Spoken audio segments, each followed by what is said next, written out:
ஓம் சாந்தி. இன்னைக்கு நம்ம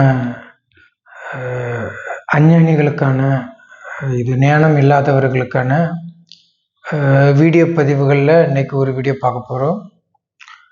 இது வீடியோ நம்பர் 2. சரியா? நம்ம ஏற்கனவே ஒரு வீடியோ போட்டிருந்தோம். இப்போ நம்ம பார்த்துட்ருக்கிற இந்த கேட்டகரி எல்லாமே பிளேலிஸ்டில் நீங்கள் வந்து பார்க்கலாம். The complete family history of சிவான்னு சொல்லிட்டு லார்டு சிவனுடைய முழு ஃபேமிலி வரலாறு, அதில் அவருடைய வரலாறும் வரும், அவருடைய குடும்ப வரலாறும் டோட்டலாக சேர்ந்து வந்துடும்.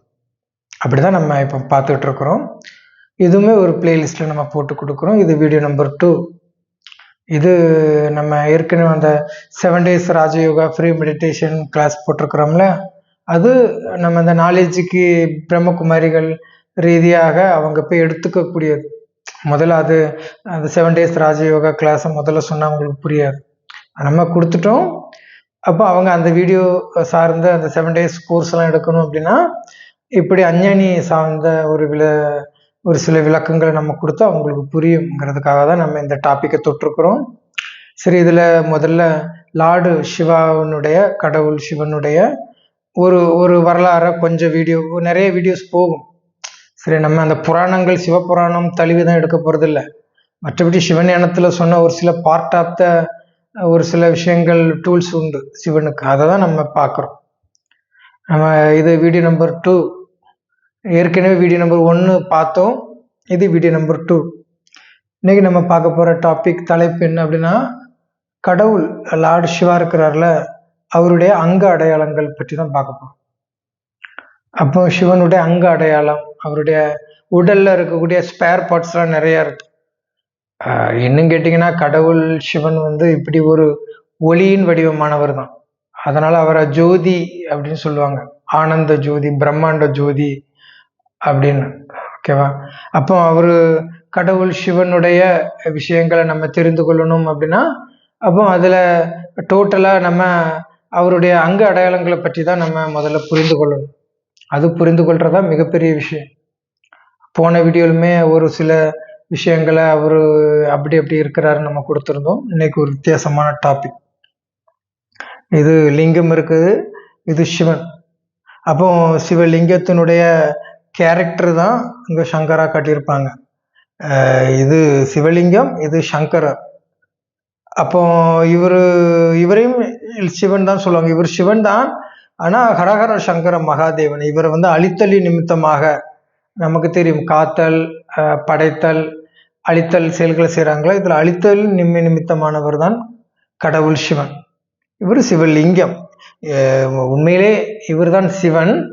இவருடைய விஷயங்களை அப்படியே பக்தியில தழுவி சொல்லியிருப்பாங்க. அப்போ பக்தியில சொல்லப்பட்டது வந்து சிவலிங்கம். அப்போ இந்த லிங்கத்தினுடைய கேரக்டர், ஏன்னா நான் இருக்கிறேன், எனக்கு ஆத்மான்னு ஒன்று இருக்கு. அப்போ எனக்கு கலியுகமா இருக்கலாம், சத்தியுகமா இருக்கலாம், மற்ற ஏதேனும் யுகங்கள்ல நான் இருக்கிறேன் அப்படின்னா என்னுடைய ஆத்மாவில் எனக்கான ஸ்டோரேஜ் இருக்கும். நான் அதை எப்படி வெளிப்படுத்துவேன்?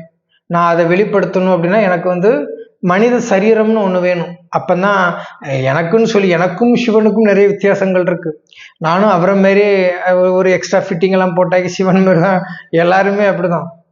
ஆனாலும் அந்த கேரக்டரை வந்து சிவன் ரீதியாக அவர் சொல்லாமலே வெளிப்படுத்துறது போலவே வச்சிருப்பாங்க.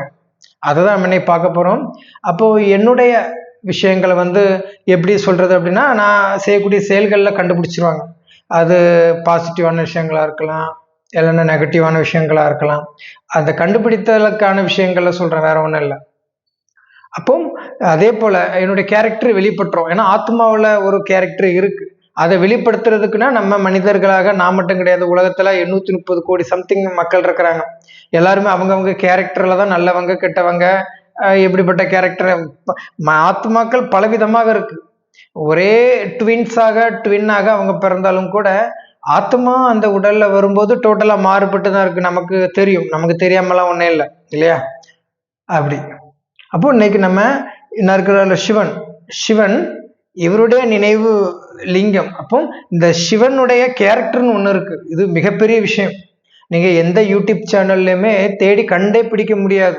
அப்படி ஒரு ரகசியத்தை நம்ம இன்னைக்கு இந்த வீடியோவில் சொல்ல போகிறோம்.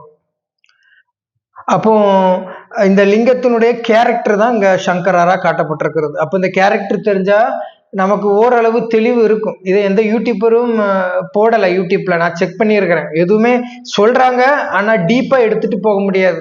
அது இந்த பிரஜபிதா பிரம்மகுமாரிகள்னு சொல்லக்கூடிய அந்த பிரம்மகுமாரிகள் இயக்கத்தில் தான் நம்ம முழுசாக தெரிந்து கொள்ள முடியும்.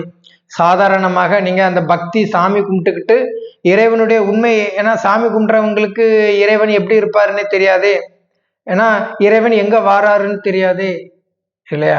அப்போ இப்படிப்பட்ட விஷயங்கள் நீங்கள் தெரிந்து கொள்ளணும் அப்படின்னா நீங்கள் பிரம்மகுமாரிகள் ரீதியாக நாலேஜ் ஞானம் அடைந்திருக்கணும். அப்போ நம்ம இன்னைக்கு டாபிக்கு போவோம், தலைப்புக்கு போவோம். இன்னைக்கு நம்ம சிவனுடைய அங்க அடையாளங்களை நம்ம பார்க்க போகிறோம். இது ரொம்ப இன்ட்ரெஸ்டாக இருக்கும். முழுக்க முழுக்க இறைவனுடைய நாலேஜை வச்சே நான் இதை சொல்ல போகிறேன். நல்லாயிருக்கும். அப்போ அவருடைய உடம்புல முழுக்க முழுக்க நிறைய ஸ்பேர் பார்ட்ஸ் இருக்கு, நிறைய பார்ட்ஸ் இருக்கு. கிட்டத்தட்ட ஒரு 15க்கு மேலே ஸ்பேர் பார்ட்ஸ் வரும்.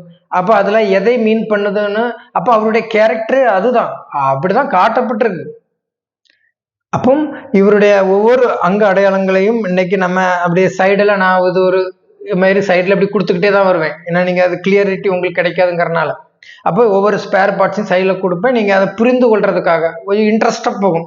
இப்படி ஒரு விஷயம் யாரும் போட்டிருக்க வாய்ப்புகள் கிடையாது. அப்போ முதலாவது பார்த்தீங்கன்னா அவருக்கு பின்னாடி இருக்கக்கூடிய லார்ட் சிவாவினுடைய பின்னாடி இருக்கக்கூடிய ஒரு வெள்ளை மஞ்சள் சிவப்பு நிறமான ஒரு ஒளி ரூபம் தெரியும். ஒரு ஒளி மாரி ஒரு பிரகாசமாக இருக்கும். அப்போ அந்த பிரகாசம் பார்த்தீங்கன்னா தூய்மையின் அடையாளமாக இருக்கும். இது பார்த்தா இப்போ நிறைய பேர் இறந்துலாம் போனாங்க. அவர் காந்தியடிகளாக இருக்கலாம், அவர் நேருவா இருக்கலாம், இப்போ அரசியல்வாதிகள் கருணாநிதி, ஜெயலலிதா, எம்ஜிஆர், இவங்களுக்கெல்லாம் பாருங்க, இவங்களும் நிறைய சாதனை பண்ணியிருக்கிறாங்க. இவங்களுக்கும் ஃபேன்ஸ் ஃபாலோவர்ஸ் இருக்கு. ஆனால் இவங்களுக்கு சிலைகள் வச்சிருக்கிறாங்க, இவங்களுக்குன்னு ஃபோட்டோஸ்லாம் இருக்கு. பின்னாடி ஒளி கிரீடம், அதாவது அந்த ஒளி ரூபம் இருக்காது. அது இந்து மத கோயில் தெய்வங்களுக்கும் மற்றபடி முகமதுவா இருக்கலாம், இயேசுவா இருக்கலாம், புத்தரா இருக்கலாம், அப்புறம் ஸ்ரீகிருஷ்ணத்தினுடைய குருநானக்கா இருக்கலாம், சீரடி சாய்பாபாவா இருக்கலாம். இவங்களுக்கெல்லாம் பாருங்க, இவங்களுக்கு ஒளி பின்னாடி காட்டப்பட்டிருக்கும். இவங்கெல்லாம் தெய்வங்கள். அப்போ உயர்ந்த குணம் கொண்டவர்களுக்கு தான் அப்படி பின்னாடி ஒரு ஒளி மாதிரி காட்டியிருப்பாங்க. அப்போ அது இந்து தெய்வங்கள்லேயே அது இருக்குன்னு சொல்றது தான், வேற ஒன்றும் இல்லை. அப்போ அந்த ஒளி தூய்மையின் அடையாளமாக இருக்கும். தூய்மையாக பிரகாசமாக இருக்கிறவங்களுக்கு தான் அந்த ஒளி ரூபத்தை பின்னாடி காட்டுவாங்க. அப்போ தூய்மைனா எப்படி, என்ன மாதிரியான தூய்மை? மனதின் தூய்மை மாதிரி இருக்கும். அப்போ அரசியல்வாதிகள், அவர் இந்தியாவினுடைய இன்னைக்கு ஆகஸ்ட் 15 சுதந்திர தினம், இந்த சுதந்திரம் வாங்கி 1947 கொடுத்த மகாத்மா காந்திக்கு தூய்மை இல்லையா? இருக்குது. இறைவன் அளவிற்கு தூய்மை கிடையாது. மிக உயர்ந்த மனிதர்கள் மக்களுக்கு தான் என்ன கொடுப்பாங்க? அந்த தூய்மையின் பட்டம், அந்த சின்னம் கொடுப்பாங்க. அது இந்த மத தெய்வங்களுக்கு இருக்கு. ஏன்னா என் குடும்பம், என் மனைவி மக்கள், என் கணவன், என் குழந்தைகள், என் தாய் தந்தையர்கள், என் ஊர் மக்கள், என் சொந்த பந்தங்கள்னு இருக்கிற மக்கள் மத்தியில உலகத்தில் உள்ள எல்லாருக்கும் நல்லா இருக்கணும் என்கிற அந்த எண்ணம் கொண்ட அந்த நிலைதான், அந்த உயர்ந்த எண்ணம் தான் தூய்மையின் அடையாளமாக. இன்னும் கேட்டீங்கன்னா மனதளவில் எல்லார் மேலேயுமே அன்பு இருக்கும். அந்த அன்பு இருக்கக்கூடியவர்களுக்கு தான் பின்னாடி அந்த ஒளி ரூபமாக கொடுக்கப்பட்டிருக்கும். சரியா? அது நம்ம பிரம்மகுமாரிகள் ரீதியாக நம்ம அதை மேட்ச் பண்ணி சொல்லும்போது புரிந்து கொள்ளலாம். அப்போ இங்க தூய்மையின் நிலையாக என்ன சொல்றாங்கன்னா, இவங்க பிரம்மத்தந்தையனுடைய உடல்ல இறைவன் அந்த ஒட்டுமொத்த 5000 வருட சக்கரத்தின் விஷயங்களுமே தூய்மையின் அடிப்படையில தான் படைக்கிறார். ஏன்னா இவங்க பிரம்மாவா இருக்கலாம், அவங்க அம்மாவா இருக்கலாம், அதாவது சரஸ்வதியா இருக்கலாம். இவங்க மூலமாக இந்த உலகத்தின் 5000 வருட சக்கரத்தின் விஷயங்களை இறைவன் படைத்திருந்தாலும் கூட அவங்களுக்கும் தூய்மையான ஒரு, ஏன்னா ஒட்டுமொத்த உலகமே தூய்மையின் அடிப்படையில் இறைவன் நிறைய தடவை முறையில சொல்லியிருக்கிறார். உலகம் உருவாக்கப்பட்டதனுடைய காரணம் என்ன அப்படின்னா தூய்மையின் அடையாளம்ங்கிறார் இறைவன். தூய்மையாக தான் இப்போ நிறைய சாது சன்னியாசிகள்லாம் இருக்கிறாங்களே, அவங்களாம் எப்படி அந்த உயர்ந்த நிலையில இருக்கிறாங்க அப்படின்னா அந்த தூய்மையை கொஞ்சமாவது கடைபிடிக்கிறதுனால தான் கலியுகம் இன்னும் இருந்துகிட்டு இருக்குங்கிறார் இறைவன். அப்போ இது எவ்வளவு பெரிய விஷயம். கலியுகம் இப்போ உயிரோட இன்னமும் நிலைநாட்டப்பட்டு இருக்கிறதுக்கு, அழியாம இருக்கிறதுக்கு காரணம் சாது சன்னியாசிகளை வச்சுதான் நான் பண்ணிட்டு இருக்கிறேன். அந்த தூய்மை நிலையாக இறைவன் சொல்றாரு. அப்போ ஒட்டுமொத்த உலகத்தினுடைய அந்த அரை கல்பமாக தேவி தேவதைகளை இறைவன் படைக்கிறாரு. அப்போ தேவி தேவதைகளுக்கும் தூய்மையான நிலையை கொடுக்கிற, தூய்மையின் அடிப்படையில தான் உலகம் இயங்குதுன்னு இறைவன் சொல்றாரு. அதனாலதான் இறைவனுக்கும் பின்னால ஒரு தூய்மையை உருவாக்குனவருக்கு இருக்காதா? கோச் டோன்ட் பிளேங்கிறது போல அவரும் இந்த சக்கரங்கள்ல வரல, இருந்தாலும் அவரு தூய்மையை அவரும் கடைபிடிச்சிருக்கிறார். சிம்பிளிக்கா புரிஞ்சுக்கிறதுக்காக நீங்க பெருசா அதெல்லாம் கொடுக்கணும்னா இதெல்லாம் ஒவ்வொரு டாபிக்கே வச்சு கொடுக்கலாம். சிம்பிளா நம்ம புரிஞ்சுக்கணுங்கிறதுக்காக சொல்றோம். ரெண்டாவது இறைவனுடைய அங்க அடையாளம் என்ன அப்படின்னா சவுரி முடி. அவருடைய முடி பாருங்க ஒரு மாதிரி சவுரி மாரி இருக்கு பார்த்தீங்களா? அந்த சவுரி முடிக்கான ரகசியங்களை பார்க்க போறோம். அப்போ சவுரி முடி அப்படின்னா இந்து மத கோயில் தெய்வங்கள் நமக்கு நல்லாவே தெரியும். இந்து மத கோயில் தெய்வங்கள்லாம் இருக்கிறாங்களா, அவங்களுக்கு தெரியாமலாம் இல்லை. அப்போ அந்த சத்தியுகம் திரேதாயுகம் ஆகிய 2 யுகங்களை இறைவன் படைத்து அவங்களுக்கு தலையில் ஒரு கிரீடம் பின்னால் ஒரு ஒளி கிரீடம் சொல்லிட்டு டபுள் கிரீடாதாரிய ரகசியத்தை இறைவன் அவங்களுக்கு ஒப்புவிச்சு அவங்களுக்கு அந்த வாழ்க்கையும் கொடுத்துருக்கிறார் சத்தியுகம் திரேதாயுகத்துல. அது மட்டும் இல்லாம அதுக்கு துவாபர யுகத்துல இதே தேவி தேவதைகள் சக்தி இழந்து வரும்போது கூட துவாபர யுகத்துல என்ன ஒற்றை கிரீடத்தை இறைவன் கொடுத்திருக்கிறார். கலியுகத்தினுடைய பாதிக்கு பிறகு இப்பவுமே 300-400 வருஷத்துக்கு முன்னாடி எங்க கன்னியாகுமரி திருநெல்வேலி ஏரியாவில் கூட மன்னர்கள் செட்டியார் ஆளுங்களா இருந்து கிரீடம் கூட வச்சிருந்ததா புழக்கங்கள்ல சொல்லிக்கிட்டு இருக்கிறாங்க. அப்போ ஒட்டுமொத்த உலகத்துக்குமே ராஜாக்களை உண்டாக்குகிற தேவனாகிய கர்த்தர் எல்லாருமே கிரீடதாரி ஆக்கியிருக்கிறாங்க. அதனாலதான் நம்ம பாரதத்துல என்ன இருக்குது அப்படின்னா இந்த மன்னர்களுடைய அரண்மனைகள் மன்னர்களுடைய ராஜ்யங்கள் இருக்க ரீசன் காரணமே அதுதான். இறைவன் அவங்களுக்கு ராஜ்யம் கொடுத்திருக்கிறார். அப்போ கேட்கலாம், அப்போ இவ்வளவு ராஜ்யத்தை இறைவன் அடைந்தாரா அப்படின்னா இறைவன் அதை அடையல, அடையக்கூடிய விஷயங்களை மட்டும்தான் கற்றுக் கொடுத்திருந்தாரு. அதனாலதான் இறைவனுக்கு என்ன அவர் தலையில சவுரி முடி இருக்கு. அவர் ராஜ்யம் அடைவது கிடையாது, கிரீடம் வைத்தவர் கிரீடாதாரி கிடையாது. அப்போ எல்லாரையும் நல்லாக்கி வைக்கக்கூடிய கேட்கும் வரத்தை கொடுக்கக்கூடியவர் தான் கடவுள் பரமாத்மா சிவன் கர்த்தர் அல்லாஹ். சரியா? அப்போ அதனாலதான் அவருக்கு சவுரி முடியாக காட்டப்பட்டிருக்கும் ராஜ்யம் அடையாதவர் அப்படின்னு. மூன்றாவது பாத்தீங்கன்னா அவர் தலையில கங்கைங்கிற செகண்ட் ஒய்ஃப்ங்கிறாங்க. செகண்ட் ஒய்ஃப்லாம் கிடையாது. இதுக்கு கூட பக்தியில ஒரு கதை இருக்கு. தேவி தேவதைகள் இருக்கிறாங்கல்ல, தேவர்கள், அவங்க துன்பத்தினுடைய இறுதியில அந்த சத்தியுகம் திரேதாயுகத்தை முடிச்சிட்டு துவாபரயுகம் மற்றும் கலியுகத்துக்கு அதே தேவி தேவதைகள் வருவாங்க. அப்படி வரும்போது அந்த துன்பத்துல அவங்க அழுது புலம்பும் போது பிரம்மாவை நோக்கி அவங்க தவம் இருப்பாங்க. அப்போ பிரம்மா சிவன் ஒருவர் இருக்கிறாரு அப்படிங்கிற ரகசியத்தையும் அந்த அறிவு நாலேஜையும் கொடுத்து என்ன ஆகுது அப்படின்னா அந்த சிவன் ரீதியாக அந்த புனித கங்கை, அது ஆகாச கங்கைன்னு சொல்லுவாங்களாம். அந்த ஆகாயத்துல பறக்கிற அந்த கங்கைய சிவன் தான் அவர் தலை மேல வைத்து உடல் ரீதியாக உங்களுக்கு ஞானத்தை கொடுப்பாரு. அதன் ரீதியாக அசுரர்களிடமிருந்து உங்களுக்கு என்ன கிடைக்கும்? விடுதலை கிடைக்கும். அசுர குணங்கள்ல இருந்து விடுதலை கிடைக்கும்னு தேவர்களுக்கு என்ன பிரம்மா சொல்லி அவரு சிவன் ரீதியாக அவருடைய தலையிலிருந்து கங்கைய பாய்த்து அதன் மூலமாக அந்த கங்கையில் நீராடியவர்களுக்கு மறுபடியும் அந்த அசுர குலத்திலிருந்து தெய்வீக அந்த சந்தோஷமான வாழ்க்கையை இறைவன் கொடுத்தாருன்னு இருக்கும். இதுதான் சத்தியுகம் திரேதாயுகம் முடிந்து துவாபர யுகத்துல மற்றும் கலியுகத்தின் இறுதியில அந்த பிரம்மா குமாரிகள் வரும்போதும் அந்த சிவனுடைய அந்த ஞானம், ஏன்னா பிரம்ம தந்தையின் மூலமாக இறைவன் என்ன கொடுக்கிறாரு? சிவஞானம் அமிர்தம் கொடுக்கிறாரு. அதுல மூழ்கிறவங்க அசுரர்களாக இருந்தாலும் சரி, தேவர்கள் அசுரர்களாக பிறந்தாலும் சரி, அவர்களுக்கு புரிந்த புது வாழ்க்கை இறைவன் கடவுள் கொடுக்கிறார் சிவன். அதுதான் அவருடைய தலையில இருந்து அது 2வது மனைவி. ஏன்னா சிவன் ஒளியானவர் தான். சரியா? அவருக்கு சமமான, ஏன்னா இறைவனாலே ஞானம் தான், ஞானத்தின் ஞான ரூபனன்.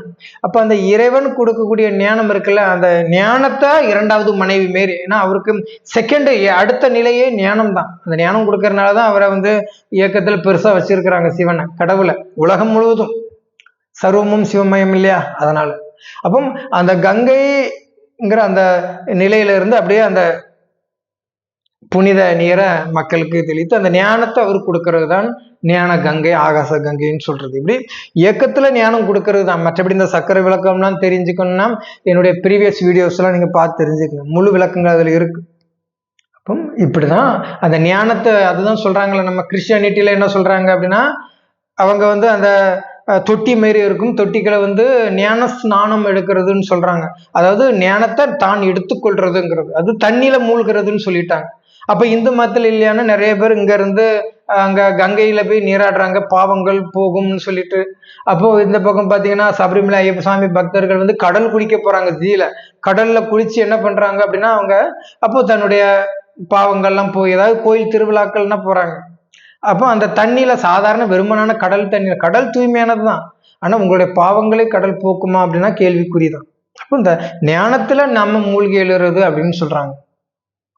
அடுத்தது பாத்தீங்கன்னா சிவனுடைய தலையில ஒரு தேய்பிறை இருக்கு பாத்தீங்களா. நான் இப்போ கொடுக்குற ஒவ்வொரு விஷயங்களுமே சைட்ல ஒரு சின்ன டேக்கு மாதிரி ஒரு போட்டோ கொடுப்பேன். ஏன்னா உங்களுக்குமே ஃபர்கட் மறந்த நிலையில இருக்கும். ஏன்னா மேபி இந்த இதுல ஜூம் சரியாக விழாம இருக்கலாம், விழுது இத்தனை ஸ்பேர் பார்ட்ஸ் இருக்குன்னு நீங்க தெரிஞ்சுக்கலாம்ல, அதுக்குதான், வேற ஒண்ணும் இல்லை. அப்போ சிவனுடைய தலையில ஒரு தேய்பிறை மாதிரி இருக்குல்ல, அதுல ஒரு நட்சத்திரமும் இருக்கும். இதுல ஒழுங்கா தெரியல, தேய்பிறையில நட்சத்திரம் இருக்கும். இதுக்கு என்ன ரகசியம் அப்படின்னா, அந்த சத்தியோகம், திரேதாயுகம், துவாபரயுகம், கலியுகம் சேர்ந்ததுதான் ஒரு கல்பம்னு நான் சொல்லியிருப்பேன். அதுல பாத்தீங்கன்னா சத்தியுகம் முழு நிலவாக இருக்கும், ஓகேவா. அவங்க பௌர்ணமியா இருப்பாங்க, பிரகாசமாக இருப்பாங்க. அப்போ அந்த பௌர்ணமிங்கிற அந்த சத்தியுகம், அந்த சூரிய வம்சம் என்ன ஆகுதுன்னா, அந்த சக்தியை கொஞ்சம் கொஞ்சமா பிறவி கணக்குகள் வரும்போது சத்தியுகத்திலிருந்து துவாபரயுகம் வருவாங்க, அதே துவாபரயுகத்திலிருந்து அவங்க சத்தியுகத்திலிருந்து திரேதாயுகம் வராங்க, திரேதாயுகத்திலிருந்து துவாபரயுகம் வராங்க, துவாபரயுகத்திலிருந்து கலியுகம் போகும்போது இது ஒரு முழு நிலவு மாதிரி தான் இருக்கு, பௌர்ணமியா இருக்கு. அது அப்போ கொஞ்சம் கொஞ்சமா குறையும் போது அமாவாசை ஆகுது. அப்போ அந்த வட்ட அந்த நிலவானது கொஞ்சம் கொஞ்சமா சுருங்கி கடைசியில வரும்போது தேய் பிறை மாரி தேஞ்சு போய் அது என்ன ஆகுதுன்னா அமாவாசை ஆகிரும். அப்போ அந்த தேய்ந்து போகிற நிலையில அந்த 10க்கு 10ங்கிற அந்த கடிகாரத்தின் முள் மாதிரி இந்த வெள்ளை கலர் மகா சங்கம் யுகம், அந்த டைமண்ட் ஏஜ் வைர யுகத்துல இறைவன் அந்த பிரம்ம தந்தையின் மூலமாக அந்த ஸ்டார் ஆகிய நட்சத்திரம் கடவுள் உட்கார்ந்து இந்த ஞானத்தை கொடுக்கிறாரு. அப்போ இறைவன் எப்ப வராரு, அந்த முழு கல்பத்திலுமே அவரு கடைசியில 100 வருட பார்ட்டு 5000 வருடத்துல இருக்குது. அததான் இங்க தேய்பிறை மாதிரி காட்டியிருக்கிறாங்க. எவ்வளவு அழகா இருக்கு பார்த்தீங்களா. அதுல ஒரு நட்சத்திரம் இருக்கும்.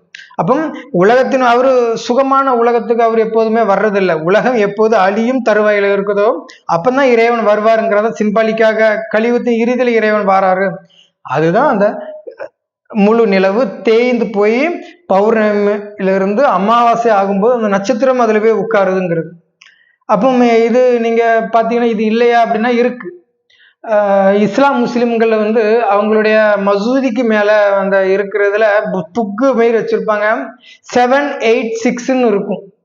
அதுக்கு மேல அந்த தேய்பிறை வச்சுதான் ஒரு நட்சத்திரம் இருக்கும். அது இதுதான் உலகத்தின் கடைசியில இறைவன் வருவாருன்னு சொல்லு. கடைசியில இறைவன் 100 வருட சங்கமயுகம், ஆல்ரெடி 10 வருஷம் தான் இருக்கும், 89-90 வருஷம் முடிவடைஞ்சிடுச்சு. இனி நீங்க எல்லாரும் என்ன பண்ண போறீங்க? அப்போ இந்த டைம்ல இறைவன் இந்த ஞானத்தை கொடுப்பாரு. அப்போ என்ன கொடுப்பாரு அப்படின்னா 786, அதாவது 7 + 8 + 6 நீங்க கூட்டினீங்கன்னா 21 பிறவி, 8 பிறவி, இங்க ஒரு 12 பிறவி. இது மகா சங்கம யுகம் ஒரு புதிய ஆன்மீக பிராமண பிறப்பு அப்படி சொல்லிட்டு 1 8 12 21 7 ஜென்மமாக 7 இருக்கும். அப்போ 3 பிரிவுகளாக தான் இருக்கும் அந்த பிறவி. அதான் 21 பிறவி முழு ஆஸ்திய கடவுள் தந்தை நமக்கு கொடுக்கிறார். அதான் அந்த முஸ்லிம்களுடைய சின்னமாக அது வைக்கப்பட்டிருக்கிறது. அதை வைக்கிறதுனால எந்த பலனும் கிடையாது. அவங்க பிரம்மகுமாரி ஆகாத வரைக்கும் அவங்க வாழ்க்கையில் எந்த சிறப்பும் வரப்போறது இல்லை. அப்போ அவருடைய தலையில் உள்ள தேய்பிறையும் நட்சத்திரமும் காண விளக்கம் அது எல்லாமே இந்த ஆன்மீக இந்த இறைவன் பிரம்மகுமாரிகள் ரீதியாக கொடுக்கறது தான். ஏன்னா நான் ஏற்கனவே சொல்லிட்டேன், சிவலிங்கம் இருக்கிறாரு, அவருடைய கேரக்டர் தான் அப்படி காட்டியிருப்பாங்க. ஏன் கேரக்டரை நான் பேசும்போது செய்யும்போது பக்கத்து வீட்டில் உள்ளவங்க, அப்போ என்னுடைய ஆன்மீக பிராமண பிறப்புகள் மற்றும் எனக்கு தெரிஞ்சவங்க என்னை பத்தி ஓரளவு தெரியும், அவங்க மனசுல வச்சுப்பாங்க. ஆனா நான் வெளிப்படையாக இதே போல சிவனை போல ஸ்பேர் பார்ட்ஸ் எல்லாம் அப்படியே டச் அப் எல்லாம் வச்சுட்டு இருக்க முடியாது. அவர் அதிகம் பேச மாட்டார். அதனால பக்தியில அப்படி அவருடைய அங்க அடையாளங்களாக சிவனுடைய கேரக்டர் அப்படி வச்சிருப்பாங்க. நல்லா இருக்கும், நைஸ், இவ்வளவு அழகா அவ்வளவு பிரெயினா பண்ணியிருக்கிறாங்க. ஆனா 100 வருடம் இறைவன் வர்றது மட்டும் அவங்களுக்கு தெரியாது. அவங்களுடைய பிரெயினுக்கு கெப்பாசிட்டி அவ்வளவுதான். அப்போ இறைவனுடைய முகம் இருக்கு பாத்தீங்களா, அதுல ஒரு அடையாளம் இருக்கு. 3 கோடுகள் கொண்ட அந்த திருநீர் இருக்கு பாத்தீங்களா, திருநீர், அந்த நாமம் மாதிரி 3 நாமம் இருக்குல்ல, பக்தியில இருக்குல்ல. பக்தியில ராமர் ராமாயணத்துல அணில பிடிச்சு 3 கோடு போட்டு விடுவார், அது அழிவற்ற வாழ்வு கிடைக்குமா. அப்போ அதே மாதிரிதான். அப்போ இறைவன் நமக்கு 3 கோடுகள் போட்டு விடுறாரு. முக்காலத்தையும் நமக்கு சொல்லக்கூடிய அந்த இறைவன் 3 உலகத்தை பற்றிய ரகசியத்தையும் சொல்ற. 3 உலகம் பற்றிய ரகசியம் அது. ஏன்னா 3 உலகம் எங்க ஊர்ல இருக்கு. மதகநேரி தான் நான் பிறந்து வளர்ந்தது. ராதாபுரம் தாலுக்கு, திருநெல்வேலி, சவுத் திருநெல்வேலி, நார்த் கன்னியாகுமரி நான் பிறந்து வளர்ந்த ஊர். திருநெல்வேலி. சரியா? அப்போ ராதாபுரம் TK தாலுக்கா. அப்போ என்னுடைய மதகனேரி ஊர்ல வந்து இருக்கு ஐயா வருவாரு. 3 லோகம் காப்பவர் ஐயான்னு சொல்றாங்க. 3 லோகத்தை அவரு காப்பாராம். 3 லோகம் என்ன அப்படின்னா, நான் ஏற்கனவே என்னுடைய 7 days ராஜயோகா மெடிடேஷன் கிளாஸ்ல நான் கொடுத்துருக்கிறேன். சரியா? புது ஆத்மாக்கள் யாராவது இந்த வீடியோ பார்த்துட்டு நீங்க பிரம்மகுமாரிகள் ரீதியாக இலவச நாலேஜ் அடையணும்னு நீங்க ஆசைப்பட்டீங்கன்னா, நான் டிஸ்கிரிப்ஷன்ல நான் லிங்க் கொடுக்குறேன். சரியா? 3 உலகங்கள் பற்றிய 3 வேல்டர் பற்றிய ரகசியங்கள் நான் கொடுக்குறேன். சரியா? இதுதான். இதுல பாத்தீங்கன்னா நல்லா இருக்கும். இதுல அந்த ஸ்தூல உலகம், சூட்சம வதனம், பரந்தாமம் அப்படின்னு 3 லோகங்கள் இருக்கு. ஓகேவா? ஸ்தூல உலகம்னா நாம இருக்கிற அந்த உலகம். அதுக்கு பிறகு சூட்சம வதனம், அந்த 100 வருடத்துல ஃபரிஸ்தா ஆகிறவங்க இங்க இருந்து சக்தி கொடுத்துட்டு அந்த ஜன்னத்தாகி அந்த சொர்க்கத்துக்கு அவங்க பிறவிக்கு போவாங்க, சத்தியுகம். அப்போ இங்க இருந்து அந்த உலக விநாசங்கள்லாம் நடக்கும்போது இங்க உட்கார்ந்து இருப்பாங்க. அப்போ இது சூட்சமவாதனம், கண்களுக்கு தெரியாது. ஸ்தூல உலகம் கண்களுக்கு தெரியும், ஊன கண்களுக்கு. அப்போ இறைவன் இருக்கிற இடமும் மனக்கண்ணாலதான் நம்ம பண்ண முடியும். அப்படியும் ஸ்தூல உலகம், சூட்சமவதனம், பரந்தாமம், வைகுண்டம் அப்படின்னு 3 லோகம். ஸ்தூல உலகம், சூட்சமவதனம், வைகுண்டம் மறந்துடக்கூடாது. அப்ப இந்த 3 லோகத்தை இறைவன் நெற்றில வச்சிருப்பாரு. அப்போ சொல்லுவாங்களே, என் தலையெழுத்தை மாத்தவே முடியாதுல, பிரம்மாவின் தலையெழுத்துன்னு சொல்றாங்களா. அப்ப இந்த ரகசியங்கள்லாம் தெரிஞ்சா நீங்க கில்லி தான். அதுக்குதான் அவங்க சொல்றாங்க, முடிஞ்சா தெரிந்து கொள்ளுங்கடா அப்படின்னு சொல்லிட்டு. அப்ப இந்த 3 உலகத்தை தான் அவர் நெற்றில வச்சிருப்பாரு. இதன் கொண்டு ஏங்க அங்க கொண்டு வச்சாரு? இது ஒவ்வொரு ரகசியத்துக்காக வச்சிருக்கிறார். இறைவன் இந்த 3 லோகத்தை பற்றி ரகசியங்கள் தெரியுங்கிறதுக்காக தான் அவருடைய சிவனுடைய அந்த சங்கரனுடைய நெத்தில என்ன பண்ணிருக்கிறாங்க, 1 2 3 கோடு போட்டு விட்டுருக்கிறாங்க. நல்லா இருக்குல்ல? அப்படி. அப்போ அடுத்தது பாத்தீங்கன்னா சிவனுடைய தேடை, 3ஆம் கண் சொல்றாங்களா, சிவனுடைய நெற்றி கண் திறந்துடுச்சுன்னா உலகம் அழிஞ்சிரும். சரியா? அப்போ இறைவனுடைய ஞானம் என்கிற 3ஆம் கண் திறக்கும் போது, ஏன்னா என்னுடைய ஃபேஸ்புக் ஐடியினுடைய லிங்க் நான் கொடுக்குறேன். அதுல பாருங்க, என்னுடைய போட்டோல நெற்றி கண்ணு இருக்கு. நிறைய பேர் பார்த்துட்டு நீ ஒன்னு சிவன் நினைச்சுக்கிட்டியா? நான் சிவன் கிடையாது. சரியா? இவரு தான் சிவன். சரியா? இவர் உடல்ல சிவன் வராரு. நமக்கு அந்த ஞானம்ங்கிற கண்ணு கிடைச்சிருக்கு. சுத்த வட்டாரத்துல யாருக்கும் ஞானம் கிடைக்கல, நமக்கு கிடைச்சிருக்கு. அப்ப நம்ம அதை தான் நம்ம ஞானம் என்கிற 3ஆம் கண்ணை நான் ஃபேஸ்புக்கில் வச்சு விட்டுருப்பேன். அப்போ அந்த ஆத்மாங்கிற அந்த ஞானம், ஏன்னா நீங்க ஆத்மா, அவரு பரமாத்மா, இது டிராமா அப்படி நீங்க புரிந்து கொள்ளும் தருவாயில உங்களுக்கு இந்த உண்மையான ரியல் நாலேஜ் உங்களுக்கு ஞானம் தெரியும். நீங்க ஆத்மாங்கிற ரகசியத்தை அந்த பரமாத்மா தான் வந்து சொல்லி கொடுக்கிறாரு. அப்போ அந்த ஆத்மாங்கிற அந்த ரகசியத்தை தெரிந்து கொள்ளும் போது யார் யாருக்கெல்லாம் சொல்றாங்களோ அதன் ரீதியாக 33 கோடி பேர் மூலமாக இறைவன் உலகளி விநாசம் நடத்துறாரு. அதுதான் இறைவனுடைய 3ஆம் கண் திறக்கும் போது உலகம் அழியும்னு சொல்றது. அவருடைய 3ஆம் கண் திறக்கும் போது எப்படிங்க உலகம் அழியும்? அது ரகசியங்கள்ல அது ஒரு மாதிரி எடுத்துட்டு வர்றாங்க, நல்லா இருக்கும். சரி? அப்போ இந்த ஞானம்ங்கிற, ஏன்னா இந்த பிரம்மகுமாரிகள் மூலமாக இறைவன் இந்த சக்கர விளக்கம், மற்றும்படி அந்த மரம் பற்றிய விளக்கம், 3 உலகங்கள் பற்றியது, அந்த 8 அஷ்டசக்திகள், ராவணன், இப்படி நிறைய ஞானங்களையும் அவர் கொடுப்பார். அப்போ அவர் இந்த 5000 வருடத்துல இந்த 100 வருடம் மட்டும்தான் அவருடைய நெற்றிக்கண்ணுக்கே வேலை இருக்கு. நெற்றிக்கண்ணுங்கிறது அவர் ஒரு ஆத்மா. நான் காட்டுறேன் பாருங்க, அவர் ஆத்மா. அந்த ஆத்மாவை தான் அப்படியே நெற்றியில காட்டுவாங்க. அப்போ பக்தி மார்க்கத்தில் நிறைய வட மாநிலத்தில் இருக்குன்னு நினைக்கிறேன். சிவனுக்கு 2 கண்ணு இருக்கும். அந்த கண் அவர் மூடி இருக்கும்போது நெற்றிக்கண் திறக்கும். அப்படியே உலகம் அப்படியே அழியிற மாதிரி இருக்கும். அது உண்மைதான். அவரு அந்த ரகசியங்களை சொல்லும் போதும் மொத்தமே 100 வருடம் தான் சங்கமயுகம். அப்ப இந்த 100 வருடத்துல உலகம் அழியிற டைம்ல அவர் ரகசியங்களை கொடுக்குறாரு. அதுக்காக உலகத்தை அழிச்சு போட்டு போறவர் இறைவன் கிடையாது. அது நம்முடைய மனதினுடைய பிரம்மை தான். அவரு அப்படியே மனம் கொண்டவர் கிடையாது. ஆத்மா பற்றி ரகசியங்களை சொல்லி கொடுப்பாரு. உடல் அழிஞ்சு போயிடும். பல பிறவிகளை எடுக்கும்போது ஒரு சட்டையை கலத்தி, ஒரு ஷேட்டை கலத்தி தூக்கி தூர போட்டு போற மாதிரி தான். உடல் பற்று வந்ததுனால நம்ம மாட்டிக்கிட்டோம். அப்போ நெற்றி கண்ணுங்கிறது அந்த ஞானம்ங்கிற அந்த நிலையை வந்து பிரம்மகுமாரிகள் இருங்க அந்த ஒரு பிரம்ம பாபா மூலமாக இறைவன் கற்பிக்கிறாரு. அதை தான் சொல்லி கொடுக்கிறாரு. இப்படி இருக்குதுன்னு வேற ஒண்ணும் இல்லை. சரி. அப்போ சிவனுடைய அடுத்தது வந்து அவருடைய காதணி, குண்டலினின்னு ஒண்ணு இருக்கு பாத்தீங்களா, காதுல போட்டிருக்குல்ல. இது வந்து அந்த அர்த்தநாதீஸ்வரர் லிஸ்ட்ல வரும். நம்ம அது சம்பந்தமா ஒரு வீடியோ தனியாக கொடுப்போம். இதுல இடது கரைக்கு ஆக்சுவலி இன்னொரு மூக்குத்தியும் அவர் போட்டிருப்பார். ஒன்று பார்வதியினுடைய பாதி, இன்னொன்று வந்து அது பார்வதியினுடைய குண்டலினின்னு ஒன்று வரும். ஓகேவா? இதுல அவருக்கு பேரு தோடுடைய செவியோன்னு போற்றின்னு சொல்லுவாங்க. தோடு உடையவர் அப்படின்னா இந்த உலகத்துனுக்கான அறிவை கொண்டவர், இந்த உலகை பற்றி அனைத்து ரகசியங்களும் தெரிந்தவர். அதான் தோடுடைய செவியோன்னு சொல்லிட்டு. இதுல ஒத்த கரைக்கு நான் பார்வதியினுடையதுன்னு சொல்லிட்டேன். அப்போ இன்னொரு கரைக்கு வந்து அவரு சிவனுடையது.